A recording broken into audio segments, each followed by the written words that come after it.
Amis téléspectateurs et internautes, shalom, merci de nous retrouver dans ce numéro de Coast to Coast Imbroglio consacré à la thématique suivante: de quoi doit vivre le pasteur, de sa foi, d'un salaire ou autre. Nous sommes avec le prophète Don Céleste Nabi, le Kohen Gadol Ador. Alors, nous rappelons que l'homme de Dieu est pharmacien de formation, président membre fondateur des églises d'Isseva, porte-parole de la Ligue chrétienne des réformateurs des années 2000, homme des saintes écritures bibliques, apologète, exégète, christologue, défenseur de la sainte doctrine en préparation d'un PhD en leadership dans une université basée aux États-Unis. Il est également panafricaniste afro-convaincu à l'œuvre. Et aussi, il faut ajouter qu'il est écrivain. Serviteur de Dieu, shalom. Shalom à vous, madame. Et nous voulons saluer notre cher collaborateur, Joël Azoussé, journaliste et homme d'affaires. Shalom Martine Wally, shalom prophète. Shalom frangin. Alors, je pense, homme de Dieu, que le principe, il est acquis désormais. En tout azimut, plusieurs séries de questions préparées, sans compter les questions spontanées, le tout devant tenir en 30 minutes top chrono par émission. Les questions en tout au plus 20 secondes, les réponses en 60 secondes maximum, dans une discussion ouverte où tous les coups sont permis et un seul joker à chaque émission. Je crois que c'est bon, hein? Parfait, parfait. D'accord. Encore, il est toujours bon de rappeler notre thème: de quoi doit vivre le pasteur, de sa foi, d'un salaire ou autre. Alors, vous avez eu justement à décrire, vis-à-vis de ce thème, vous avez eu à décrire un certain nombre de choses. Un fait majeur, la non-assistance des fidèles au pasteur, ce qui empêche justement les serviteurs de Dieu de pouvoir se prendre en charge de façon efficiente. Alors, ma question serait de savoir, est-ce que vous pensez que cette façon de faire des chrétiens, quant à la démission, à leur démission, à prendre soin de ces serviteurs de Dieu, a provoqué, a suscité, n'est-ce pas, la survenue de ce qu'on pourrait appeler l'évangile de la prospérité? Madame, effectivement, hein, nul doute. Sinon, en très grande partie, j'assume à la face de l'Église et du corps de Christ, de la nation, que c'est toute cette façon d'avoir fait qui a provoqué, sinon a poussé certains de notre pasteur, je vais dire, pas trop bien équilibrés, surtout ceux des années 90-2000, à aller s'armer de l'évangile de la prospérité pour régler les comptes aux fidèles. Cette frustration liée à leur non-assistance pour certains d'entre eux a poussé quelques-uns à aller réfléchir dans l'obscurité, dans l'antre des ténèbres, et en ressorti avec cette fausse et désastreuse doctrine luciférienne qui a été très dommageable pour l'Église et qui d'ailleurs n'a pas été éradiquée jusqu'ici. Cette réalité-là, elle est là sous nos yeux. L'évangile de la prospérité est là sous nos yeux, mais sous d'autres formes pour masquer les choses. On le voit avec des concepts tels que l'élargissement divin, les 14 principes du succès, les 6 lois du plein épanouissement, les 12 clés de la réussite. C'est du pareil au même, madame.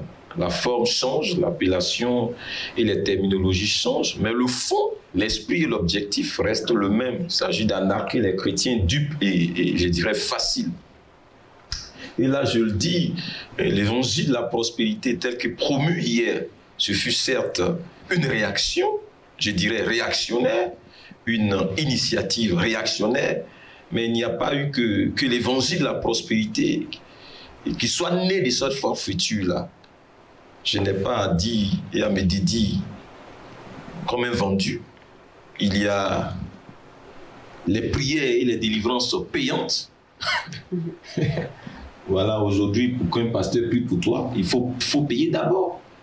Les rendez-vous payants également, les réceptions payantes, les actes prophético-fétichistes payants, les photos des pasteurs payantes, les calendriers à l'effigie des gourous pasteurs payants, la vente d'huile, il y a aussi la vente d'eau, tout ça là payant, les parfums payants, les moutons pour des sacrifices payants, les sels payants, les foulards payants, la sueur des pasteurs payante, les bains payants, l'onction d'huile payante, etc., etc. il en va pour les uns d'un instinct de survie. Et tout le monde s'y met, parce que c'est ce qui marche présentement. La vérité et l'authenticité semblent tuer et exposer aux humiliations. Et là, je viens crier drame, madame. Pour les autres, ça n'est pas une question de légitime défense, mais d'imposture, d'arnaque, de hold-up, de business dans l'église, avec les âmes qu'ils voient en source de gain, en fonds de commerce, en objet social. Malheureux que d'être tous vus ainsi, alors que manifestement, nous ne bossons pas de la même manière. C'est clair, je suis à vous, madame. Vous avez une question? Oui, justement, vous avez parlé tout à l'heure de légitime défense pour certains pasteurs. Et c'est vrai, vous en train de légitimer l'évangile de la prospérité quand on sait ce que vous avez dit hier et qu'on peut retrouver aujourd'hui sur les réseaux sociaux. Monsieur Azoussé, écoutez, je ne suis pas un homme à langue faussue. Hein. Je connais la honte, moi. Mieux, je ne souffre pas de démence ni de schizophrénie. J'ai toutes mes facultés en place. Rassurez-vous que j'ai dit, je l'ai dit, je le dirai. Je maintiens ma position et j'assume. Ce que j'ai dit hier, c'est ce que je dis aujourd'hui, c'est ce que je dirai demain. Aucune de mes productions précédentes ne me condamnera dans la suite des temps d'un point de vue cohérence et concordance intellectuelle, doctrinale et autres. Je ne donnerai aucune occasion à mes vautours et charognards de médire et blasphémer, absolument pas. Sinon, l'évangile, la prospérité telle que promue hier, ce fut certes une réaction, je dirais réactionnaire, je l'ai dit, une initiative réactionnaire, peut-être, me dira-t-on, d'un élan d'instinct de survie, voire de légitime défense, mais il n'en demeure pas moins que cet évangile-là, il est luciférien. Son initiative est également luciférienne. Il est indéniable que chercher, madame, à spolier les biens à ceux qui se refusent de les partager librement, c'est un vol, c'est un braquage, c'est un hold-up. Jamais le péché des uns ne va légitimer celui des autres. Jamais l'antidote à l'égocentrisme et à l'égoïsme ne sera le braquage, le brigandage, l'arnaque. Jamais le péché ne résoudrait un problème, mais bien au contraire. La bonne conduite à tenir face à la mauvaise foi en face, ou à la méchanceté en face, ça n'est point la méchanceté, ça n'est point la mauvaise foi, mais la bonté et la justice. C'est pourquoi le Seigneur a dit, si nous le régnons, lui aussi nous régnera. Si nous sommes infidèles, lui demeure fidèle, car il ne peut se régner lui-même. Dans 2 Timothée 2, versets 12 à 13. Donc je ne suis pas en train de me dédier, mon cher Joël. Mes propos, ils sont d'une suite très rationnelle. Alors vous ne devez pas parler de légitime défense dans ce cas-là. Ah non, mais c'est parce que vous n'avez pas tenu compte de la profondeur de mes propos. J'ai dit c'est une légitime défense déplacée. D'accord. On se comprend bien. Ils ont voulu se défendre, mais de la mauvaise des manières. Il fallait plutôt éduquer le peuple, instruire le peuple, clarifier les choses. Et c'est ce que nous sommes en train de faire. Oui, je comprends mieux. Voilà. On peut aller, madame, je vous avoue. Oui, alors, homme de Dieu, quelle est la cause racine de tout ce mauvais traitement infligé par certains chrétiens et certaines églises aux pasteurs? Mais, madame, il y a 3 choses essentiellement. D'abord et avant tout, il y a le diable et ses hommes qui mettent tout en œuvre pour freiner l'Église à travers ses leaders, affaiblir et pervertir la foi chrétienne biblique authentique. Rendez-vous compte que c'est plus aisé pour bien des chrétiens de soutenir les faux pasteurs que les vrais, de durer dans les sectes pernicieuses pseudo-chrétiennes que dans des vraies églises. C'est vraiment, il n'y a pas d'explication à ça. Il peut facilement faire 20 ans dans une secte, mais il peine à s'immobiliser dans une église pendant 6 mois, une église correcte. Comment vous expliquez ça? Donc il y a le diable et ses hommes qui bousculent l'église, qui secouent l'église comme du froment, qui discréditent l'église, qui attaquent l'église, qui assaillent l'église. Ça, c'est une réalité. Qui mettent tout en eux pour freiner l'église dans son élan missionnaire. Maintenant, les chrétiens aussi leur prêtent, je dirais, leur contribution. Ensuite, il y a le manque de conversion authentique des chrétiens. Le manque d'engagement authentique. Mais regardez les religions d'en face, les croyants d'en face. Elles sont d'un engagement incroyable. Incroyable. Je ne suis pas venu mentionner les noms ce soir. On sent que les fidèles de ces croyances-là bossent pour une cause. Et puis enfin, madame, il y a le renversement des Saintes Écritures. Voici les 3 raisons majeures qui, mises ensemble, je dirais, constituent la source racine. Lorsque le diable est à l'œuvre avec ces éléments qui ont infiltré l'Église, lorsque nous avons des chrétiens qui ont démissionné, qui prêtent main forte au diable, des chrétiens inconvertis qui sont dans nos églises, qui bossent pour le diable, lorsque les Saintes Écritures même sont mal interprétées, lorsque l'Église vote dans un marasme doctrinal, dans un kwasoko doctrinal, vous attendez à quoi?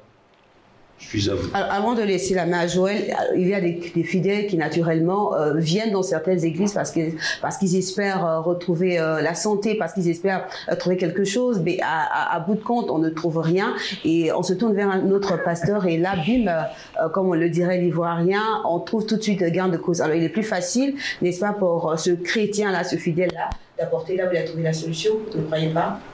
Ben, madame, s'il ne s'agit que de poursuivre les solutions, vous allez finir chez le diable et en enfer. Parce que les miracles mensongers, c'est dans les Écritures. Hein. On ne va pas à l'église en enterrant son cerveau à l'entrée du temple. Je suis désolé, madame. Nous ne poursuivons pas les miracles. Nous ne poursuivons pas les manifestations surnaturelles. Bien que nous croyions en cela, que nous prêchons cela, nous poursuivons Christ. Nous cherchons Christ. Nous cherchons l'évangile authentique. Nous cherchons le salut de notre âme, une communion sincère et vraie avec le Seigneur. Voilà qui nous intéresse. Paul dit, si c'est dans ce siècle présent seulement que vous espérez en Dieu, vous êtes le plus malheureux sur cette terre. Je vous avoue. Alors, serviteurs de Dieu, partant de tout ce que vous venez de dire, c'est clair que cette situation a provoqué pas mal de désagréments au sein de l'Église. Est-ce qu'on pourrait donc en savoir un peu plus? Quelles sont juste les conséquences de la question de la pauvreté, sinon du manque de sous et de ressources en ce qui concerne l'exercice du ministère? Mais madame, les conséquences, elles sont nombreuses et puis elles sautent aux yeux. Nous avons aujourd'hui des oracles et des prophéties sur mesure à pouvoir manger un peu et couvrir ses charges. On prophétise pour le ventre. Ça, le prophète de Baal, il mangeait à la table de Jézabel pour lui prêcher ce qu'elle voulait entendre. Au temps de Michée, ce fut pareil. Nous avons également des dérives dans le ministère, des programmes d'escroquerie. La foi en les hommes plutôt qu'en la providence divine. On se sent obligé, madame, de multiplier le nombre des quêtes à tel point que le bonheur qu'il y a à donner à Dieu perd tout son sens. 10 quêtes par culte, 7 quêtes par culte, 8 quêtes. Quête d'anniversaire de madame pasteur, quête d'anniversaire du pasteur, quête d'anniversaire du premier-né de la famille pastorale, quête de mardi, quête de mercredi. Tout ça là, ça devient une corvée pour les chrétiens que de donner une contrainte esclavagiste, un joug, un fardeau pesant. Que dit des visites intéressées dans l'expectative d'une largesse forcée, d'où les frustrations et déceptions courantes. C'est-à-dire le pasteur se déplace pour aller rendre visite rien que parce qu'il faut pour qu'on lui paye le transport, qu'on lui donne un peu. Je dis de la confusion entre l'idée des bergers et celle d'éleveurs, et entre celle de moutons et celle de brebis. Aujourd'hui, les âmes sont vues comme des moutons, non pas comme des brebis. Les pasteurs ne sont plus des bergers, mais des éleveurs. Ils mangent les moutons là. Et puis beaucoup de chrétiens se comportent effectivement comme des moutons. Voyez-vous, à cause de la pauvreté, beaucoup de bergers sont devenus des charognards, pendant que d'autres, reconvertis en éleveurs, ne cessent de convoyer les brebis qu'ils ont transformés en moutons, apprivoisés à l'abattoir, les conduire à l'abattoir, sans aucun égard pour leur âme et leur destinée prophétique. Que dit des tripatouillages doctrinaux aux fins de survie? On raconte n'importe quoi au nom de la Bible, on déforme la Bible, on travestit la Bible juste pour couvrir ses charges. On corrompt la saine doctrine pour du gain sordide comme Balaam. Autre conséquence, c'est les responsabilisations par complaisance. Ça, c'est un troc entre l'argent avec le pouvoir. Désormais, l'autorité n'est plus à la chair, mais dans la poche des fidèles. On a des pasteurs de plus en plus complexés, incapables de discipliner leurs membres, qui les narguent avec leurs biens et fortunes, voitures et autres. Beaucoup regrettent même d'avoir été appelés au ministère. Ils voient le ministère je dirais, un moule qui formate les pauvres et les livre à la bassesse sociale. Aujourd'hui, beaucoup de pasteurs ne peuvent plus dire la vérité. Ils responsabilisent les gens parce que les gens ont l'argent. Il est diacre parce qu'il a l'argent. Il est ancien parce qu'il vient une belle voiture. On n'écoute plus le Saint-Esprit. Il n'a plus sa place, celui-là. Des pasteurs ont recours à des voies et pratiques étranges de nos jours. C'est l'une des conséquences. J'ai parlé des actions prophético-fétichistes. Des relations extra-conjugales à visée des sponsoring. Des pasteurs qui sont avec des femmes riches pour financer leur ministère. Des pasteurs pédés, c'est ici pour se faire financer. Des pasteurs qui s'égrassent la tête devant leur brebis. Des pasteurs qui se sentent obligés de cautionner certaines choses que les brebis font parce que c'est elles qui donnent beaucoup de sous. Sans compter la négligence des âmes. Parce qu'occupés à se chercher afin de pouvoir joindre les deux bouts ailleurs. Les guerres et guéguerres, les fragilités dans les relations entre les pasteurs, on se bat à cause du stress financier parce que la quête, elle est toute petite. Face à l'impuissance de venir à bout des réalités charges, avec la petite quête qui est rentrée, mais les pasteurs se cognent au regard de l'étroitesse de la caisse. Que dit des pasteurs qui, pour survivre, s'engagent de gré pour les uns et de force pour les autres dans des activités équivoques, dénuées de toute éthique chrétienne? Un pasteur qui a des maquis, enfin des bacs climatisés, pas maquis, bacs climatisés, parce que le maquis, on va y manger aussi, les restaurants, on va y manger. Un pasteur qui a des boîtes de nuit, un pasteur qui vend de la drogue, un pasteur qui fait du blanchiment d'argent, un pasteur qui donne le compte du banquet de l'église où on vide de l'argent sale et puis on lui donne sa partie et puis donne la partie à ses bailleurs de fonds. Mais l'instinct de survie semble le leur imposer. Et oui, comme conséquence, l'église est plongée dans une asphyxie financière et économique qui l'empêche d'accomplir sa vision faute de moyens. Il est vraiment dommage que les chrétiens eux-mêmes aident les gens du monde à l'appauvrissement de l'église et à la limitation de son impact, pendant que de l'autre côté, les uns estiment qu'ils ont un devoir absolu de contribuer à étendre la domination de leur divinité.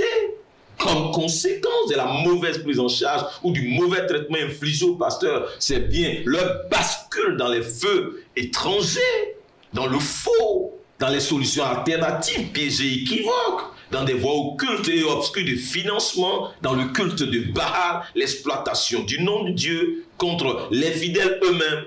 Un pasteur qu'on traite mal devient un danger pour ses propres fidèles. La pauvreté inocule en l'esprit de l'homme des idées obscures, Madame Wali. C'est une porte, la pauvreté, une porte à l'intégration des propositions lucifériennes, à l'acceptation des propositions lucifériennes. Vous savez, lorsque vous êtes dans le déboire, mais vous acceptez toutes sortes de propositions, hein, ça c'est sûr, là. Vous ne discernez plus. Vous ne discernez même pas que votre éternité est en jeu, hein, pourvu que vous régliez votre problème. Hein. Voilà. Le roi dédie. Ne me rends pas trop pauvre, de peur que dans le besoin, je tende les mains vers l'iniquité. Vous savez, toute cette façon d'avoir fait et de faire a entraîné la prolifération des faux pasteurs et la ruée des pasteurs faussaires de la sous-région ici en Côte d'Ivoire. Comme si notre belle Côte d'Ivoire était une péripatéticienne, une prostituée, une fille de soie là. Comme si la Côte d'Ivoire était le pays le plus possédé par les démons. Comme si les païens, il n'y en a qu'en Côte d'Ivoire. Je m'insurge là.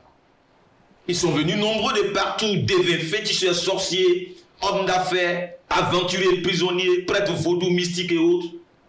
Et voici que la Côte d'Ivoire s'est complètement, je vais parler de l'église, métamorphosée entre leurs mains sous le regard impuissant des gardiens du sacerdoce qui n'ont pas osé donner de la voix.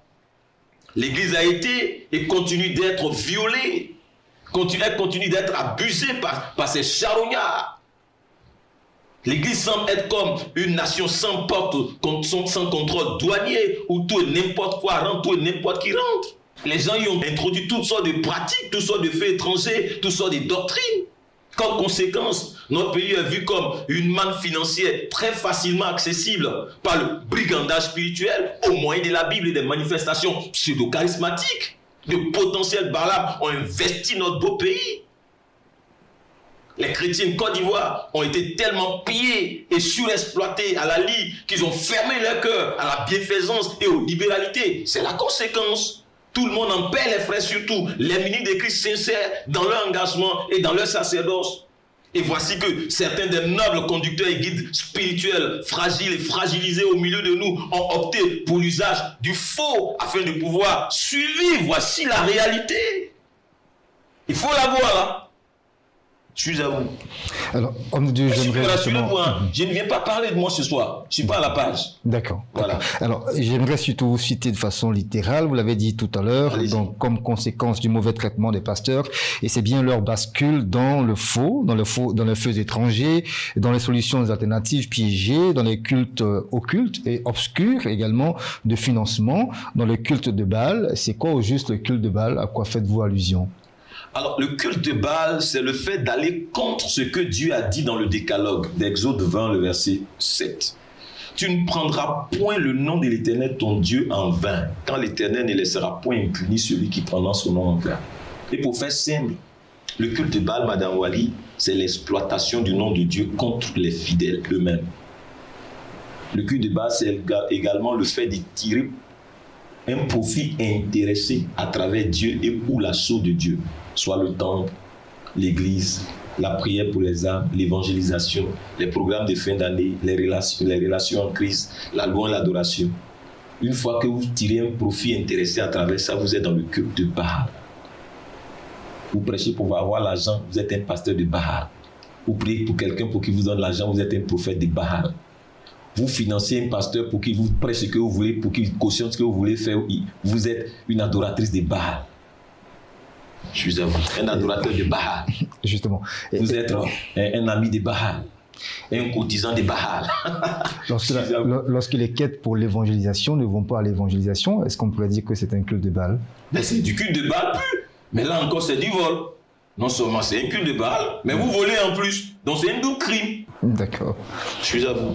Moi, je vais peut-être vous ramener un peu en arrière, mais la question me style l'esprit. Serviteur de Dieu, qu'est-ce que vous dites de ces serviteurs, de ces hommes de Dieu qui voudraient que l'Église leur offre un train de vie, que l'Église ne peut pas, qui veut vivre un peu au-dessus de leurs moyens? Que dites-vous de cela? C'est des potentiels idiots. Comment tu peux demander à quelqu'un de te donner ce qu'il n'a pas? C'est irrationnel, sauf si tu es idiot. Vous ne comprenez pas? C'est aussi simple que ça. Tu ne peux pas avoir 100 000 francs et puis aller louer une maison de 1 million. Un peu de bon sens. Tu comptes qui pour payer?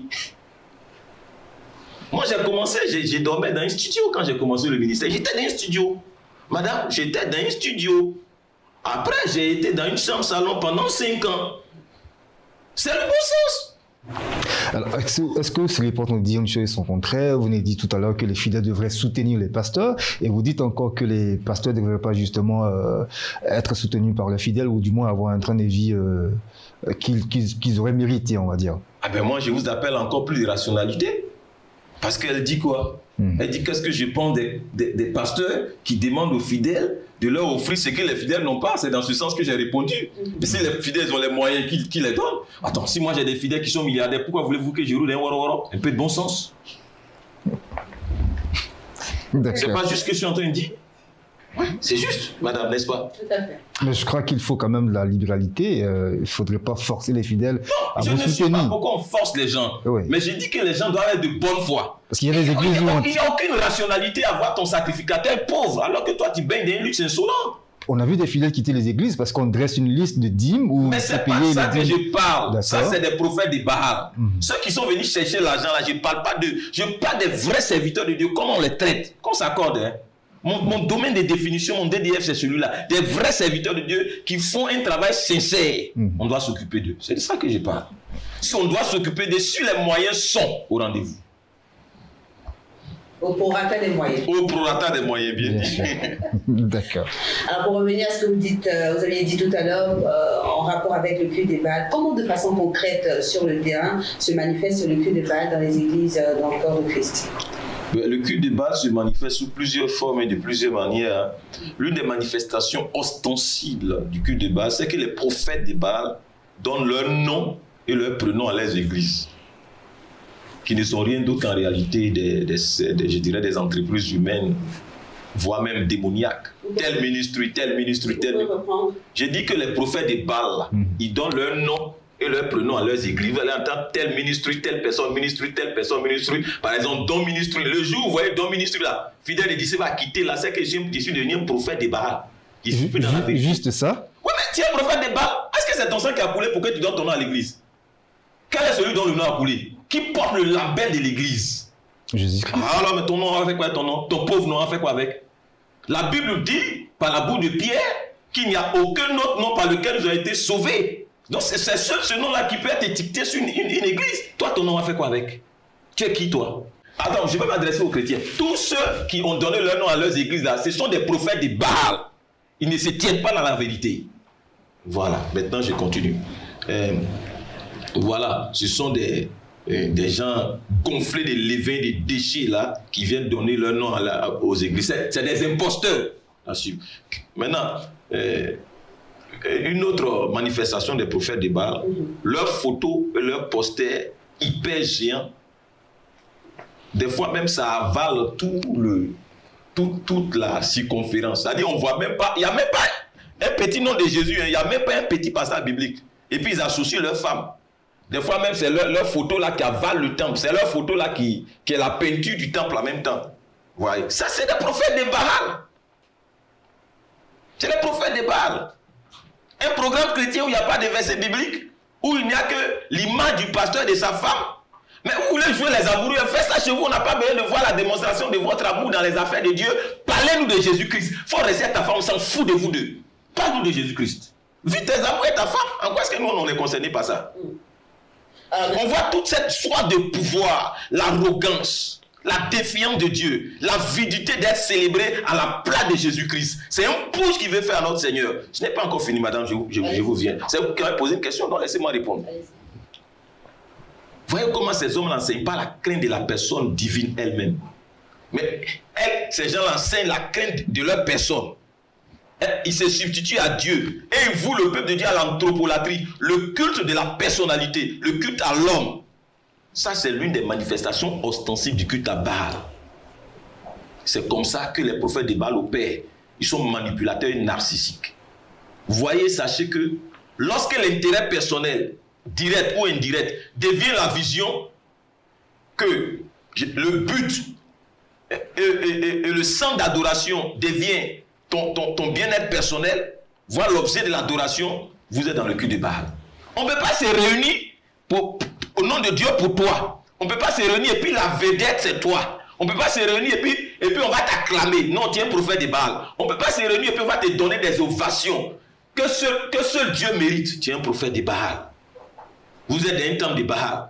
Vous êtes dans une communauté de Baal. Vous avez affaire à un pasteur de Baal. Dans le culte de Baal, ça n'est pas tellement, je dirais, la personne du chrétien qu'on veut construire.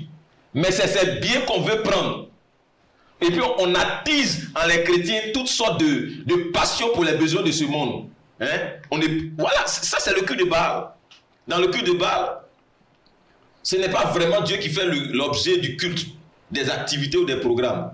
Ça n'est pas tellement l'œuvre de Dieu. Tout ce que vous voyez là, ce n'est que l'habillage. Il donne l'impression de faire l'œuvre de Dieu, mais ça n'est que l'habillage.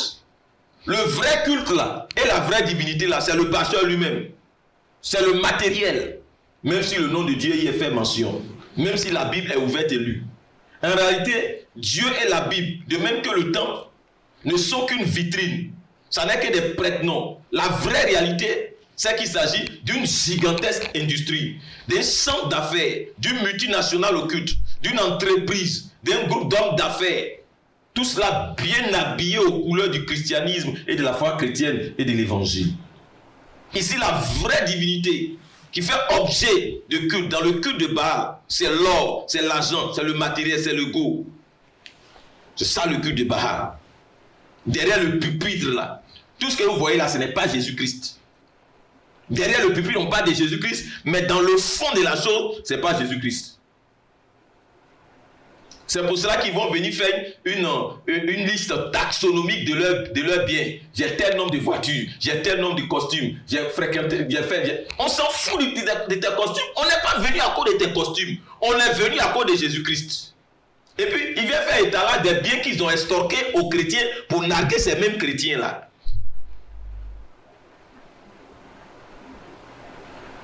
Ils vont prêcher tout sauf Jésus-Christ. Ils vont déconnecter les chrétiens. Dans un temple de Baal, là, madame, dans une église de Baal, là, on ne prêche pas le ciel. On ne prêche pas la sanctification.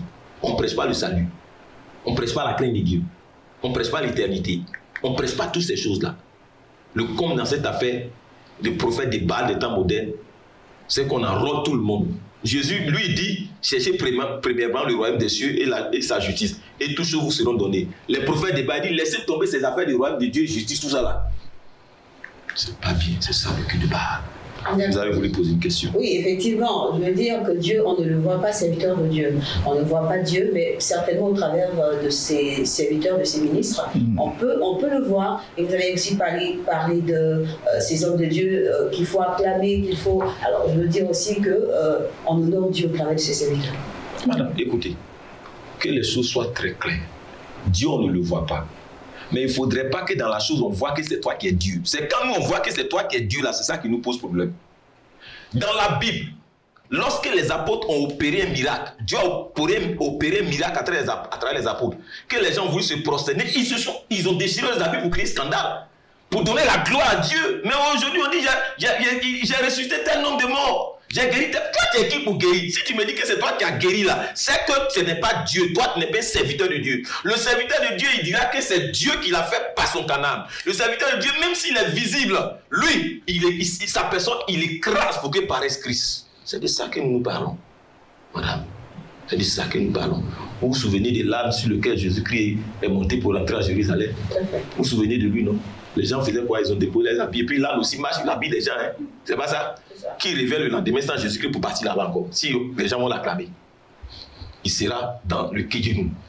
Je vous avoue. Alors, on va poursuivre. Êtes-vous en train de dire que tout ce que nous avons connu ici en Côte d'Ivoire comme évangile de la prospérité est en réalité un culte de Baal? Absolument, vous avez tout dit. D'ailleurs, il y aura une émission spéciale qui sera spécialement dédiée aux nouvelles formes voilées de l'évangile de la prospérité.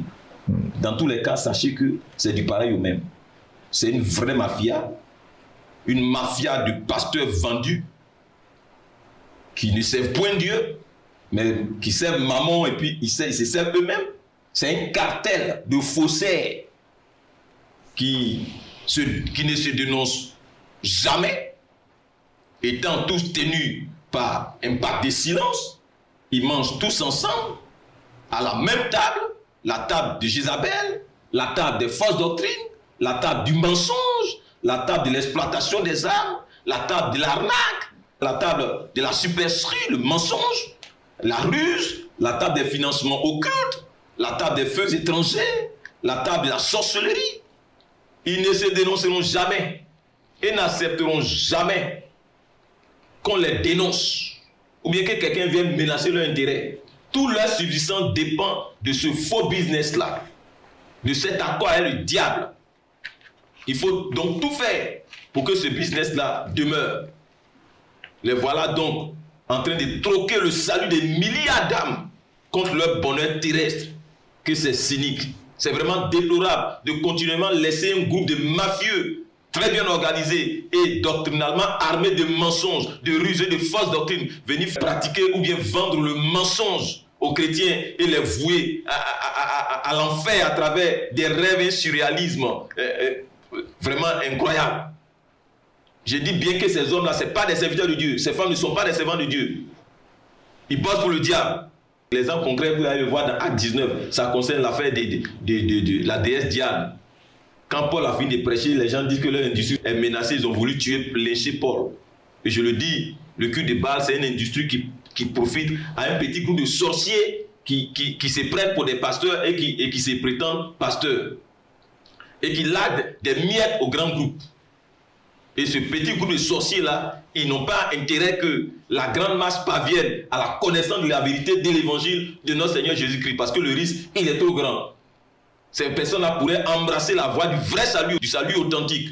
Auquel cas, leurs affaires vont tomber. Donc, ils mettent tout en œuvre pour maintenir les chrétiens dans le mensonge, dans l'erreur doctrinale, dans l'ignorance, tout ça là. Et nous disons non. Nous disons non à cette tyrannie. Nous disons non à cette manipulation. nous disons dans cette escroquerie. Je suis à vous.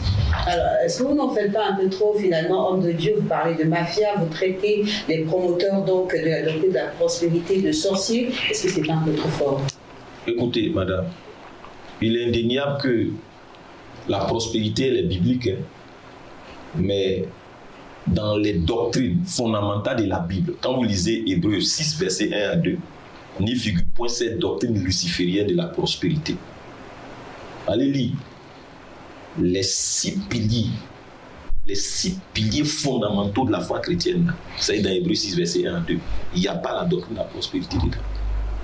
Ça commence par la repentance, c'est-à-dire des œuvres mortes, et puis ça finit par le jugement éternel. Vous voyez bien avec moi que le culte de Baal, c'est tout sauf le salut, que le bien-être des âmes qui intéresse les sacrificateurs, qui intéresse les prophètes, qui intéresse les docteurs de Baal. Bien au contraire, il faut sacrifier les prosélytes, il faut sacrifier les âmes venues à l'église pour gagner, pour grossir. Ça, c'est comment on appelle ça? Quand on sacrifie les gens, comment on appelle ça? Répondez-moi, comment on appelle ça? Quand on sacrifie les gens, c'est la sorcellerie. On appelle ça la sorcellerie. Sacrifier les gens pour atteindre ces objectifs-là, ça s'appelle la sorcellerie, Madame Wati. Donc moi, je ne suis pas en train d'insulter les gens. Je suis en train de dire ce qui est. C'est plus que je suis plus courageux que vous, c'est tout. Et je vous appelle à ce courage-là. Voilà. Quand on voit l'homme comme une marchandise, comment on appelle ça? Comment on appelle ça? Quand on te voit en marchandise, là, comment on appelle ça? C'est la sorcellerie. Donc vous ne savez pas que ceux qui sont venus prendre les Africains pour en faire des marchandises pour travailler en Occident, c'était des sorciers. C'est la sorcellerie. C'est la sorcellerie. C'est la sorcellerie. Priver quelqu'un qui veut aller au ciel, le priver du ciel, et lui faire croire que tu l'amènes au ciel, sachant que tu l'amènes en enfer, mais tu es un sorcier. Prendre à quelqu'un sa subsistance pour qu'il n'ait rien, pendant que toi, tu grossis, mais tu es un sorcier. Je le dis, Madame Wadi, et j'assume, ce sont des sorciers. Même s'ils sont en soutane, même s'ils sont en costume et cravate, ce sont des sorciers. Les sorciers, il n'y en a pas qu'au village. Les plus dangereux sont en ville, d'ailleurs. Et c'est là justement l'occasion d'alerter tout le peuple de Dieu, tout le corps de Christ, tous les chrétiens, toutes les églises et assemblées, tous les leaders et toutes les dénominations. Un pasteur qu'on traite mal deviendra un prophète de Baal par illégitime défense. Je répète. Parce que vous avez l'art de modifier mes propos. Je répète. Un pasteur qu'on traite mal deviendra un prophète de Baal par quoi? Illégitime défense. Un pasteur qu'on traite mal devient un danger pour ses propres fidèles. Je suis à vous. D'accord. Alors, donc, vous avez dit un pasteur qu'on traite mal deviendra justement par illégitime défense. Un prophète. Mais alors que la semaine dernière, vous avez dit qu'un pasteur qu'on traite mal deviendra par légitime défense un prophète de Baal. Non. Ou je me trompe? Vous vous trompez. Je peux pas. Même si vous mettez légitime défense, ça dit que pour lui c'est légitime. Mais devant Dieu, c'est pas légitime. C'est pas ce que tu comprends. Donc ici, la jauge de la légitimité, c'est qui? C'est Dieu. D'accord. Voilà. Donc, en aucun moment, quelqu'un qui use de faux ne peut être légitime devant Dieu. D'accord. Alors donc on revient justement à aujourd'hui. Donc un prophète qu'on traite mal devient par illégitime défense donc un prophète de Baal, un danger pour ses propres fidèles à travers donc cette accession, à travers ce thème que vous défendez depuis maintenant 2 semaines. N'êtes-vous pas en train de retourner votre verse quand on vous sait que votre logique c'est justement d'aller contre les pasteurs, de ne pas être tendre avec les pasteurs, voudrais-je dire? Moi j'ai aucun problème avec les vrais pasteurs. Mais les pasteurs sorciers, j'ai tout contre eux. Ça qu'on s'accorde. Et puis, quand vous dites je suis en train de retourner ma veste, je ne suis pas un indicateur coloré. Je ne suis pas un caméléon. Loin de moi cette abomination qui consiste en tant que pasteur de retourner sa veste. Ne politisez pas je ne suis pas prêt à politiser mon charisme. Je ne suis pas un politique. Je ne vais pas politiser mes convictions. Je ne vais pas redorer mon blason ou du ventre. Je ne vais pas me dire mes dédits. Je ne vais pas manger à tous les râteliers. J'ai honte de la honte. Et j'ai honte d'avoir honte, mon cher Joël. J'ai honte d'être versatile. j'ai une seule bouche et donc une seule parole. Et puis quand vous dites que je n'ai pas la tradition d'être tendre avec les pasteurs, de quel pasteur parlez-vous? Et c'est les vrais pasteurs, mais c'est mes amis. C'est pour eux que je suis sur ce plateau ce soir. C'est pour les vrais pasteurs que je suis là ce soir, Madame Wali. Mais les combien? Les prophètes de Baal, les charlatans, les embusqués dans l'église, les fétichistes, les mystiques spirites occultes, les infiltrés. Je vais les traquer. Je serai un cauchemar pour jusqu'à ce que le Seigneur m'enlève. Je suis à vous. Voilà, on va mettre un point final à ce numéro de Coast to Coast Imbroglio pour ce numéro Homme de Dieu. Conclusion.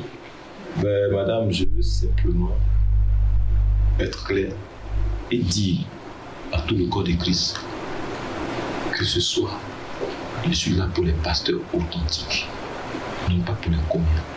Et je suis là non pas pour damner qui que ce soit, mais pour contribuer à l'assainissement de l'Église, afin que nous puissions faire briller l'Évangile ici en Côte d'Ivoire, en Afrique et partout dans les nations. Que la paix du Seigneur soit sur l'Église et sur tous ceux qui nous écoutent ce soir, au nom précieux de notre Seigneur Jésus-Christ. Shalom. Shalom, merci beaucoup, Seigneur Dieu. Shalom, Martin Wali, shalom, prophète. Shalom.